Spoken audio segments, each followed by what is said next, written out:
नमस्कार दोस्तों, आपका बहुत बहुत स्वागत है क्रिएटिव राइटिंग के इस चैनल में। आज फिर एक नए वीडियो के साथ मैं आपके बीच में हूं और आपसे बात करेंगे आज एक ऐसे किताब के बारे में जिस किताब को हम सभी को पढ़ना चाहिए। गीता आपने सुना होगा, गीता आपने देखा होगा और गीता के बारे में भी आप जानते होंगे जरूर।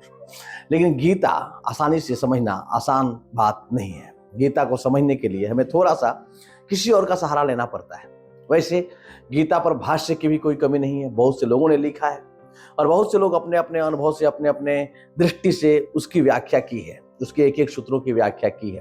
कृष्ण तो बोल गए, अनुभव कृष्ण का था, लेकिन उसकी व्याख्या करने वाले लोगों ने अपनी अपनी दृष्टि से व्याख्या की।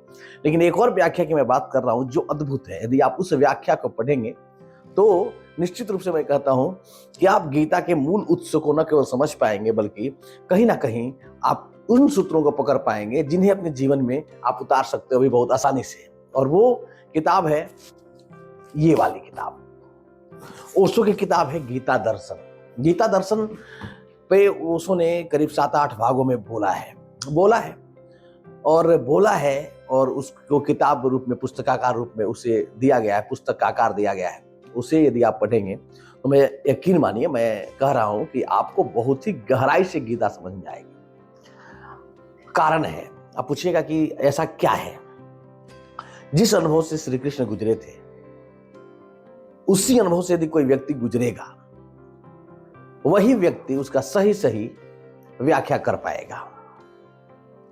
युग के सबसे बड़े दार्शनिक, सबसे बड़े आध्यात्मिक गुरु ओशो भी उसी अनुभव से गुजरे जिस अनुभव से कृष्ण गुजरे थे। तो जो कृष्ण बोल रहे थे उसे अर्जुन तो समझे या नहीं समझे ये अलग बात है, लेकिन इतना मैं जरूर कह सकता हूं कि ओशो जरूर समझे होंगे। क्योंकि आपका भी यदि आग से हाथ जला है और मेरा भी आग से हाथ जला है, तो मैं यदि कह रहा हूं कि आग से हाथ जलता है तो कैसा फील होता है, तो आप उसका सही अर्थ समझ पाएंगे।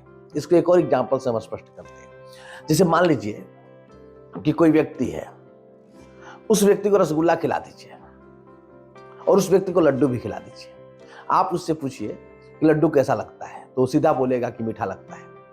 रसगुल्ला कैसा लगता है, तो सीधा बोलेगा कि मीठा लगता है। अब मैं आपसे पूछूं कि क्या रसगुल्ला और लड्डू एक ही जैसा लगता है, तो आप कहिएगा नहीं, ऐसा नहीं है, दोनों की स्वाद अलग अलग है।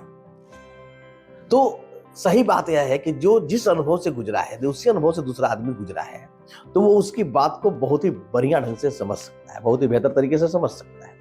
और जब वो बेहतर तरीके से समझ सकता है तो वही आदमी बेहतर तरीके से समझा भी सकता है। समझने के लिए अनुभव की जरूरत होती है। अनुभव साम्यता यदि है तो हम चीजों को आसानी से समझ जाते हैं, और समझाने के लिए शब्दों की कारीगरी की जरूरत होती है।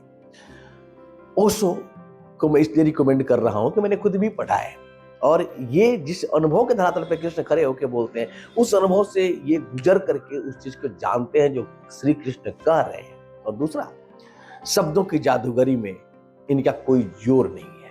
किसी चीज की व्याख्या करके उसे आसान से आसान भाषा में समझा देने में ओशो को महारत हासिल है, हम जानते हैं। और गीता समझना ही क्यों चाहिए, यह भी एक बात है। यदि हम भारत में पैदा हुए हैं तो हमें गीता समझने का कोई और कारण नहीं ढूंढना चाहिए मेरे अनुसार, क्योंकि गीता भारत का वह ग्रंथ है जिसमें भारतीयता, उसके रग रग में भारतीयता समाई हुई है।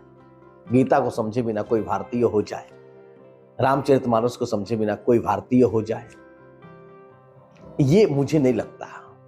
और यदि आप भारत भूमि में पैदा हुए तो गीता जरूर समझना चाहिए। तो मैं एक बात कह रहा हूं, गीता केवल पूजा की वस्तु नहीं है, समझने की वस्तु है। दूसरा, गीता को समझने के लिए हम खुद डायरेक्ट नहीं समझ सकते, एक सहारा लेना होगा। और वह सहारा यदि उस व्यक्ति का हो जो खुद भी उस अनुभव से गुजरा हो और उसके पास शब्दों की जादूगरी भी हो, समझाने की कला भी हो, तो हमें दूसरे से समझते हैं तो हम बहुत आसानी से समझ जाए। तो ओशो का ये जो 7-8 भाग है, 2-4 महीना टाइम लगा के आप जरूर पढ़िए, मैं आपको रिकमेंड करता हूं।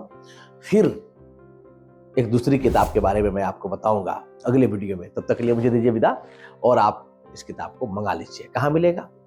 आप ओशो धारा के गैलरिया से मंगा सकते हैं, और आप ऑनलाइन ऑफलाइन जहां से भी, किताबें तो आजकल बहुत उपलब्ध हैं। गीता को पढ़िए, समझिए।